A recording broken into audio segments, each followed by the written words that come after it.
learn to improve conversions and generate more leads with the video podcast at marketingoptimization.tv. Hi, and welcome to Marketing Optimization with Alex Designs. I'm your host, Alex Harris, and today I'm excited to be talking about how to make your webinars more successful online with Stephen Essa. How you doing, Stephen? I'm great, Alex. Thanks for having me on, mate. Pleasure to be here. Yeah. Thanks for joining us all the way from Australia. Looks great. Looks like you have a good surf day there. Absolutely, mate. I'm not in Australia at the moment. I live in Australia for 9 months of the year. We spend 3 months over in the Greek islands. My wife's from over in Europe originally, so we're in the island of Milos at the moment, enjoying the beautiful weather. It's cold in Australia right now, so we got the hell out of there. Oh, wow, that's so cool. There's actually a restaurant here down in Miami called Milos. Oh, wow. Yeah, and one right behind me. Oh, wow. Yeah, I think it's the exact same restaurant, and they bring the fish over from there like weekly. It's crazy. Wow. Yeah, absolutely. We've had some great fish here. The guy comes and cuts the head off and stuff like that. It's been beautiful. Yeah, they're like laid in salt. Oh, good stuff. Well, we could talk about that all day. But what I want to talk to you about is webinars. I mean, they've really exploded on the internet. I'm even doing them myself. You know, right now I'm going through the process to figure out how to make my webinars convert. Right now I'm going through the process of trying to, make my story better and the best practices of really making it compelling. So, let's just jump right into it. What would be some of the top tips to make your webinars most successful? Yeah, absolutely. Great question, Alex. Well, the first thing that I look at is normally I try and get a bit of a guideline. Is the product we're selling under $1,000 or over $1,000? If it's under $1,000, normally I'm going to go for a 60-minute webinar. If it's over the $1,000 mark, I'm going to go for more time required to sell the product, more time required to educate the audience. So it's going to be normally a 90-minute webinar. And with that, I've got a couple of guidelines that I help people with. I always teach my students that you want to do for a 60-minute webinar, a 10-minute introduction, 40 minutes of quality content, and then a 10-minute offer at the end. And for a 90-minute webinar, it's 15 minutes of intro, 60 minutes of good content, and then a 15-minute close. And within that 60-minute sort of model, if you just look at that first 10 minutes, the first thing you want to do is get to the point quickly.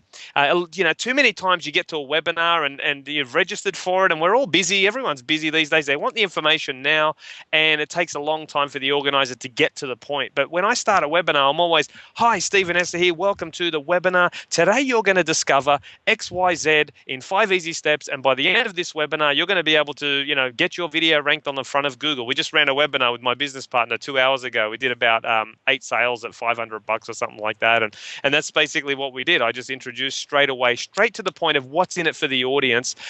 Don't waste time, umming and ahhing and all of that stuff. So get to the point. That's your title slide. Come up with a good marketing hook that sums up what you're going to teach on that webinar in 60 or 90 minutes, and then the next section I go to is, who is this webinar for? I want to make sure that I connect with the audience all the time throughout the presentation. And how I do that in the beginning is I say, this webinar is for you if you, for example, take the video one we did this morning, because that's just what we did.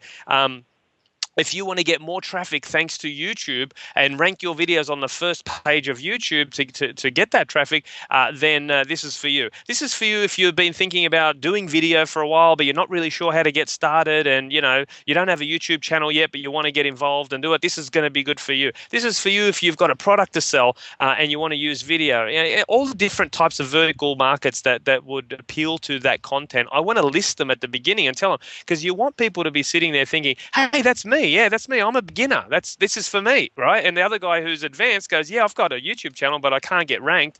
Yeah, this is going to be good for me as well." So basically go through just a slide going through those. Then I try to tell a little bit of my story. Now, a lot of people get confused with my story because they think it's about them, but it's never about us. When we're presenting on a webinar, the audience is there for themselves. They're there to get something out of it. So you don't want to make it this show about yourself. So I always weave in my story story with relating it back to them. For example, I always say, hey guys, I failed school back in 1992. And the reason I'm saying that is I want people to realize what I'm teaching, you don't need a university degree. So straight away people go, oh, okay, well, I don't have to be, if this guy obviously is not that smart, right? The next thing I say is my dad convinced me to get a safe, secure job, to get a trade to fall back on. Who else's parents told them to get a safe, secure job? Because I'm talking to an audience mainly with my webinar about people who want financial freedom. So I'm pushing the angle of, this is what my parents conditioned me with. And people go, yeah, that's what my parents told me too. And I ask them that. Then I say, then I had a passion and a dream to play music and be in a band. But, that fell apart thanks to the music business and all of this. And I say, who here has a goal or a dream, but because of time or money, you can't do it? And all day at your job, you're dreaming about doing this thing that you love. And there's always people that go, yeah, I relate to that. I love music, or I love art. So again, I'm connecting it back to them. And then I say, then I came back to Australia, I got into property, but then I realized you need cash flow because the banks won't lend you money, especially when there's a GFC. So, and then people, who has invested in property and done this? And then people go, yeah, that's me. Then I went to the internet, I found webinars, and they generate cash flow for me, and I can buy all the properties I want with one check, and I can travel where I want and be where I want. I have freedom now, and it's all thanks to webinars. Let me show you how webinars can work for you.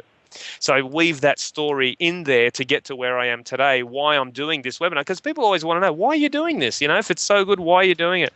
And that's the first 3 slides pretty much. And then I want to show some proof straight away. Here's a guy who I helped make $100,000 on a webinar. Here's a guy who I helped here's a webinar I ran last week. I made $8,000. Here's another case study of someone that I've helped. So show all your proof, all your testimonials, the best ones, 2 or 3 really good ones. And if you don't have any, put some statistics in there. Hey, webinars produce 10 times more conversions than websites.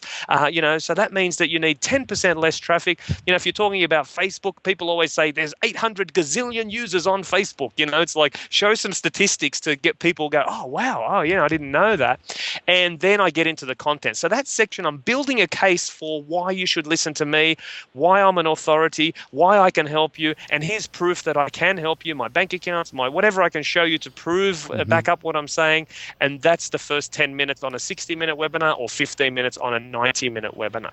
Awesome. Well, I mean, you definitely said a few things there that I really want to call out and people to identify with, because a lot of people feel that, even though they're not a great public speaker or, the perfect person on video, trust me, if I can do a webinar, anybody can do a webinar, because I can, holding a conversation by myself, talking to slides or whatever, it can get a little bit overwhelming. So, how do you connect with the audience? So, maybe you're using GoToMeeting and you get people to chat in there, but you're trying to focus on your message and your story, interact with your potential customers and chat rooms all going on at the same time. You may be running it yourself. I mean, you may have an assistant. There's a lot of information going on. What's going on in your head in there? What's your mindset at that time? Yeah, that's a very, very good question. And that's a thing. As a presenter, you really have to focus on what you're talking about. And I certainly understand what you're saying about you're talking to a black screen or just your PowerPoint slides, and it's like there's no sound. It's like being in a recording studio. It's this weird, eerie silence. And you get used to that after 4 or 5 times. A good thing that you can do is you can set up a second monitor for your computer. So you can plug in a VGA cable and have a second monitor. If you're on a Mac, you need to get a little adapter like what I've got at home, and you have a second monitor, so you can drag your GoToWebinar panel over to the side and see the questions on the side. What I do now is I set myself up on a webinar, 2 webinars. So I have just wait for this. One of these, they rent these sand buggies over here. There's always someone on a sand buggy or an Odyssey or something. So basically, I have a second screen set up, and I can see the questions, but don't be trying to present at the same time reading the questions, because this happened to me recently. I've been wanting to do a JV webinar for months with this one guy. I finally get the JV, and then I try to get fancy and I try and read the questions at the same time while I'm presenting. And I'm presenting for like half an hour, and I think I was going a bit over. I was going to overtime on my introduction and stuff. And anyway, I go, oh, there's a question from Bob here, and I'm reading it at the same time as I'm presenting, and I'm saying, Bob says, can you get on with like the webinar because you've been talking for 30 minutes and we've got nothing but, waffling on and what. And I was like, and I'm going, oh my God, I'm reading this out loud while I'm saying it. And then I didn't know what to do because I go, oh, Bob, well, thank you very much, Bob. You can piss off if you don't like the webinar. And then I was like, what am I saying? Like, this is my joint venture target audience, like he's going to fire me. And then people started typing in, yeah, Bob, piss off if you don't like it, whatever, because we're having a good time. And I was educating him, but telling him a bit of an extended story. I was breaking my own rules. And yeah, so you can't, as a presenter, you can't be having two conversations at once. You've got to really focus on what you're doing, but allocate time in your presentation to make a connection with people. For example, GoToWebinar, you can set up a poll. So at that time in your presentation, you're going to say, okay, how many people here are using video right now? Type in yes if you are and no if you're not. And there's a poll that comes up and it's going to rate everyone. 50% of people said yes and whatever.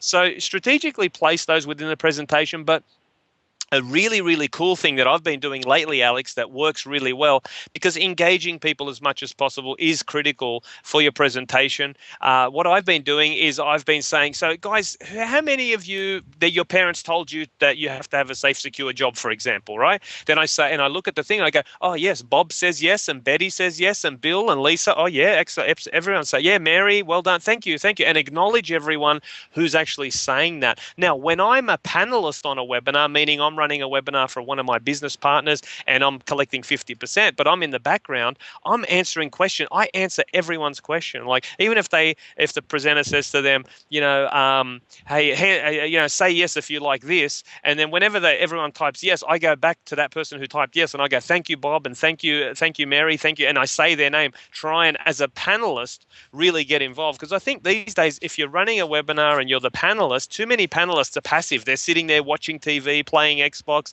not even focusing on what the presenter's doing, and you can miss out on a lot of sales by doing it that way. So if you're presenting, focus on what you're presenting and have strategic sections where you get interaction. But if you're a panelist on a webinar, really get engaged with the audience and write back and acknowledge them and get that conversation going and answer their questions and help them.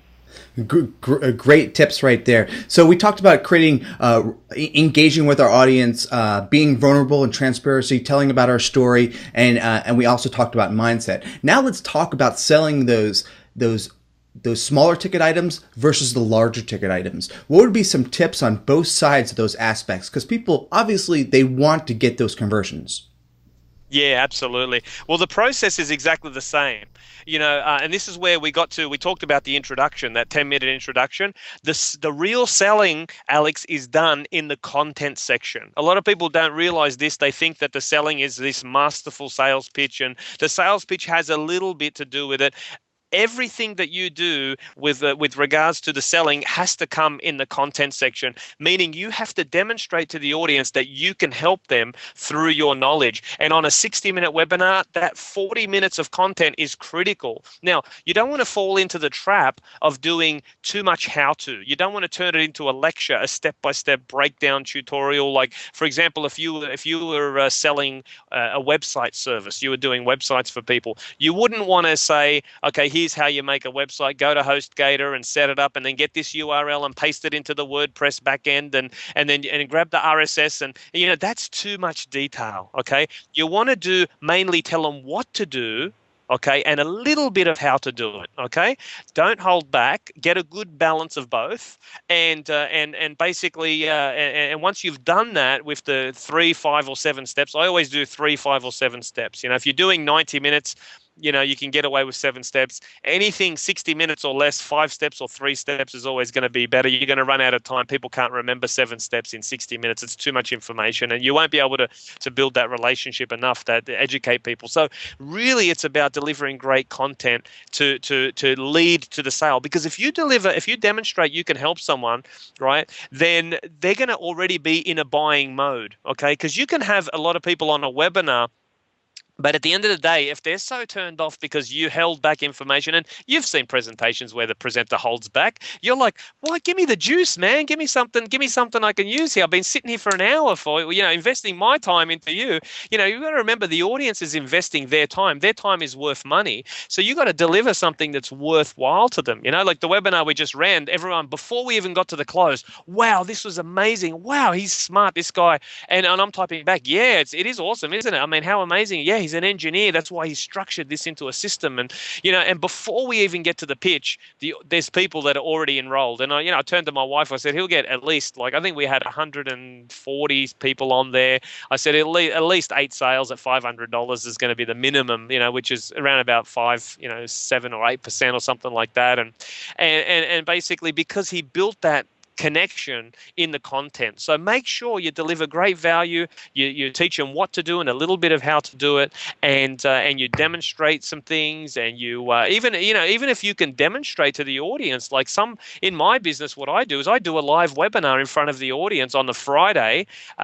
Pick someone from the audience on Friday, do a live presentation of a webinar on the Sunday, and make them. I've made 2 to 22 grand in 60 or 90 minutes doing that, and I do it on my 90-minute webinar as well. I pick someone on the webinar and I say, hey, who's never done a webinar before? Type in yes. Okay. And then I open up the microphone and I go, what's your name? I go, please confirm we've never met before. Okay, great. Excellent. Now tell me about your topic. And I create a quick PowerPoint in 3 minutes. Then I have them present it and I record it. And then I say to the audience, bang, there's your webinar. So if you can demonstrate to people by picking someone from the audience, that's the best proof that you can do, because people automatically go, wow, I want this guy to do that for me. You know what I mean? I don't care how much it costs. And another example of when you deliver good content, it doesn't matter how much the package is, because the process is exactly the same. So at the end of the webinar, if I'm selling a $30 product or a $30,000 product, the pretty much the content is the same. I'm just changing the pitch that I'm offering at the end, and we can get into the nuts and bolts of that now if you want. If you've got any other questions, I'll let you jump in. Yeah, no, I mean, definitely the pitch, because the audience is probably a mix of people who work in a corporate job, and they may do webinars for their own company or their clients, or they're a solopreneur like me and they're trying to market their own services. So there's definitely a wide range of people who do webinars in their own way. But I strongly encourage people to do it just to really fine tune their story and their content and their presentation skills, and also driving people into that. And we can talk about that after. But let's talk about that pitch. So let's say someone is in a business like me, they're a consultant or a service industry. What would be the call to action to get them to either buy or create a lead? What would be that closing pitch? Yeah, absolutely, absolutely. There's lots of different pitch styles and techniques that we could go into, but I'll just give you one that you can work with and some fundamentals that you can take away, so you can have the guideline to work from. First thing that we want to do is, after we've taught the steps, and recap the steps that we've taught. Okay, we recap everything, so we tell them, people, hey, here's what I showed you now. Remember, I told you at the start I was going to show you. Here's what I showed you. Bang, bang, bang, bang, bang. You recap that. Then what you do is you transition. Okay, transition into the close. Now, some people, there's different transitions. Some people feel comfortable like this, Alex. They say, okay, guys, that's the end of the content. Okay, now what I want to do, I want to offer you a way to go further, faster with this product and service. If you want to stay on, by all means, stay on. But those of you that, you want to leave and you've been happy with the content, then you can eject yourself from the webinar. I don't do that, and I don't recommend doing that. And the reason I don't recommend doing it, even though I think it's fine strategy, is you're disconnecting people and you're getting them into a rational state at a time when you don't want them to be thinking in the rational state. What you want to do is Brian Tracy, the sales guru, says that the sales process is the bumpy part in the journey, right? So you want to make it smooth. Now, what I have a transition slide, and you can do it as easily as saying, hey guys, there's the 5 things that I've showed you. Now, would you like me to show you the fast and easy way to make all this happen for you? Would you like to know? Yeah, absolutely. And then you go introducing, bang, the name of the product, right? And then remember this: people never buy the product. They're never buying the DVD set or the webinar series or the coaching call. I mean, despite us, being we get paid a lot of money, we take a lot of pride in what we do, right, Alex? And we know the value that we're bringing, and so do you. If you're offering a product, you know the value, but the audience doesn't know the value, and the audience does not value 8 sessions with you at even if you the best person, even if you're offering 100 hours and 20 hours of video and whatever, they don't want that. They want the results that product is going to bring. They want the benefit of that. So you have to say the benefits of your product. So when I say, let me show you the fast and easy way, introducing Webinar Magic Program, the step-by-step way to learn how to convert your webinars into dollars so you can automate your business faster, so you can travel where you want to, so you can collect money on autopilot and you can make money while you sleep and your business is automated, right? That's really what they want. So I'm telling them what they're getting,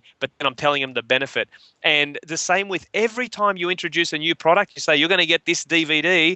The name of the DVD is this. You're going to learn this and this on the DVD. And the benefit of that is you're going to be able to have a great optimized website, which is going to get highly ranked in Google, which is going to get more traffic. You're going to get more leads, more sales in your bank account, which means you don't have to spend as much on advertising. You can kick back a little bit. You can put that extra money back in your pocket. You can, move on to the next phase and work on other areas of your business that you enjoy, or just kick back and count the cash while you're sitting on a deserted island sipping cocktails and margaritas or whatever it is, So that's the really understanding who your target market is and what they really want, because they don't want the DVDs. They don't want the coaching calls. They want the results of what that's going to be, and make sure you tell them that. Also, on top of that, every time you introduce a product or a DVD or a coaching call, put a value to it. I see this all the time. It's a critical mistake. People say, you're going to get this DVD, and they say, DVD is going to teach you this and this and this, and then they move on to the next thing that they're going to get, and they didn't tell me how much it's worth. Well, if you don't tell me how much your time or your DVD is worth, how the hell do I know? I mean, it's not available in Walmart, so I don't know what it's worth. You got to tell me what it's worth. And if you're struggling to come up with the value, then you want to basically come up with your hourly rate, how long it took you to create that video or DVD or coaching call, and then multiply that by however many hours it is, and that's how you can figure it out. Definitely some great value, and I'm just sitting here saying, "Oh wow, I have to redo my whole entire webinar." So we do things differently on this show. Obviously, we went completely backwards on how you should set up your webinar, but that's kind of like how I do things. Get the meat up front, and now let's dive into specific tactics or tools to use them. So we learned about how to present, pitch, mindset. Now let's tell the hard part. How do you get people into your webinar? Yeah, absolutely. This is a great one. And I remember I ran my first webinar December the 3rd, 2008. And I just ran to some friends. The first thing I do is when I practice a webinar, I don't care where people come from. I just want to test this thing out before I go to the market. And the first time I ever did it, I invited my friends. I had like 6 friends came to a webinar, and I did this webinar on real estate, and I offered them this weekend course. And none of my friends bought anything that webinar, because obviously they're your friends, right? They know you too well. So the next week, I did it as a practice. The next week I ran a real webinar. I had 15 people there, and I generated 2 sales at $297. Then I sat around for a month thinking, this is a good system. I can make about $600 a day, but how can I get more people there? And at my workshop, I teach 5 principles on the 5 best traffic strategies. I'll give you my best 2. Number 1 is there's someone who's already done the hard work for you. There's someone out there. Actually, there's a few people out there that can make you wealthy very, very quickly when you've got your webinar ready. For example, if you found someone like me who's already got a list of over 20,000 subscribers in the internet marketing, business opportunity, business space, then you bring your webinar you send your webinar, test it out a few times, get it converting at 10%, because that's what your webinar should be converting at 10%. That's the standard for anything from a $300 to $1,000 product. And get it converting. then you approach a guy like me. There's thousands, tens of thousands of guys with databases and companies with databases already, and you say, hey Steve, this is my high converting webinar. It's converting at 10%. Now don't lie on the figures, because the figures will come out. I'd rather be people be honest on what you've achieved. It's converted at this much and blah blah blah. I'd love to do a JV webinar. I'll give you 50% of any sales or whatever percentage you want to offer, and let me know if you're keen to do a webinar to your list. And I can set up a webinar today, send it to my database, and have over 500 people registered tomorrow. So basically, and then we'll probably get something like 150, 200 people show up to the webinar, and then we'll do 10%, or thereabouts in sales if it suits my database. And if you're selling a $500 product, and there's let's just say 100 people on the webinar, right? 10%. It's 500. It's like 10 times 5, 5 grand, $2.5 grand each in an hour. Okay. Now, if you can get, and then the replay is going to produce more sales, right? And if you can get one guy a week like that, or once every 2 weeks, or once a month, or you've got a product like me. I sell a $3 grand product on a webinar, so I'm giving half of $3 grand. It's 1,500 a piece. So what I'm trying to say is joint ventures is still the best way to build your business, build your list of customers, because someone's already done all the hard work for you. That's going to be way faster for you to approach someone like that and get them to mail for you than it is for you to set up some Facebook ads and drive some traffic that way and slowly build the list, because it's cold. You're going to get a much better response if I say, hey, listen, I've spoken to Alex, I've watched his webinar, let me tell you about why his stuff is really, really good, because he does this and this. And if I endorse you to my list, sales just come because Steve said. It's like people on the webinar I just ran on the video thing. I go, I want everyone on the webinar to buy this product. Okay, because this is how much I believe in it. Because the video marketing thing that I'm doing, that we're presenting, I've got my outsourcer doing it for me. So we're doing it and getting great results with YouTube thanks to that. So I'm pushing it. I'm pushing it really hard to my list because I want them to buy it and succeed with that course, because it's a great course. So I only send stuff out that I know it's a good course. I check into the course and I talk to the person, make sure they're getting results. Ask for testimonials and things before I promote things. But 4 or 5 good joint venture partners like that can make you rich. Yeah. When you've got your product ready to go. So that's number one strategy. Yeah, that's definitely really great advice, because you don't have to do it alone. The more you can leverage your network or your relationships, really the better, because once you do fine tune that webinar and you're confident about it, then you'll want to get it out to as many people as possible. Me personally, I'm not there yet with my webinar, but I hope to be before the end of the year. Absolutely. Yeah, that's it. And it's all about connections. And I mean, just interviews like this, like running a podcast show is a great way to build a connection with joint venture partners, because once you've wanted to interview someone and you're interested in what they do, you let them talk about themselves. People love talking about themselves and what they do, and they're amazed that someone's actually interested in it. There's another little scooter goes past.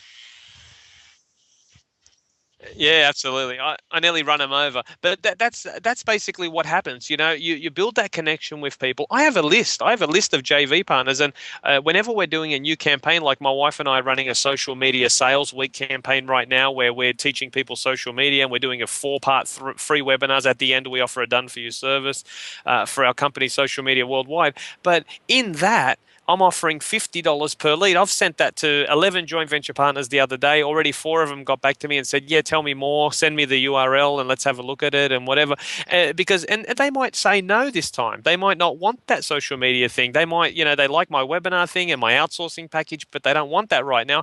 I don't get offended by it. I mean, I'll approach them, I'll follow up. And this is where most people go wrong. They don't follow up. Like if someone says, yeah, contact me in 3 months, I'm not ready right now, they don't do it. And, for me, if someone's sending me an email and they've got something good and I'm busy right now, I say, email me in a month or something like that. And if they keep emailing and emailing, eventually I'm going to tell my assistant, set up a webinar for this person, because they're never going to get lost. Until we do a webinar for them, they're not going to leave me alone. So let's just get it out of the way. And unfortunately, most people in business, Alex, they don't have that drive. They give up after one attempt, and they don't keep following up. And you know what they say? I emailed some joint venture partners, but none of them got back to me. I don't have experience. And we all started out there. I started out there in 2008. It started with one joint venture partner. When I did a good job for him, he told another guy, and then the other guy told another guy, and then that opened up another door. And next thing you know, I had this international business. Speaking in Ireland, in the United Arab Emirates, in the States, in New Zealand, and got invited to speak live based off the webinar stuff. So it's worth pursuing. It's worth, and this is a good thing. 15 minutes a day, spend time before you do anything else in your business. 15 minutes a day, spend time creating a joint venture list and sending them an email and saying, hey, I'd love to do a joint venture with you. What are you looking for? Okay, how can I help serve your list? And keep following up with them until they answer you. And pick up the phone and call them. Very good advice. Go to seminars. Yeah. Seminars, meetups, conferences, the more you can connect with people and show that you're reliable, that, you're going to give just as much as they will on their end, for sure. Yeah, it's all about relationships for sure. So some really great information here. Let's close by telling people how they can find out more about you and anything that you want to offer. Yeah, absolutely, mate. Well, my wife and I run a 3-day event called the Web Business Breakthrough. We're about to launch in Australia and New Zealand again. We just did the States and London, and we pick someone from the audience on the first day. We have a bunch of people get on stage with knowledge, and the audience selects someone, and then we launch them on the Sunday. And at that event, it's a 3-day event.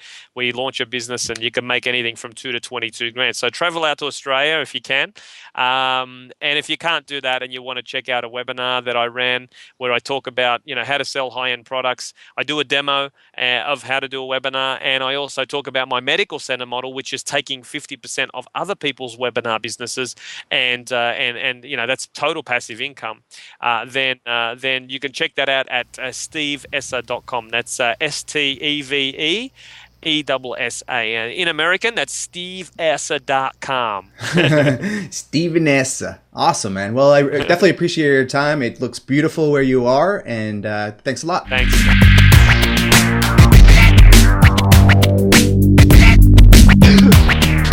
Thank you for watching the Marketing Optimization Podcast with Alex Designs. Please remember to subscribe to all of the videos in my YouTube channel. Thank you.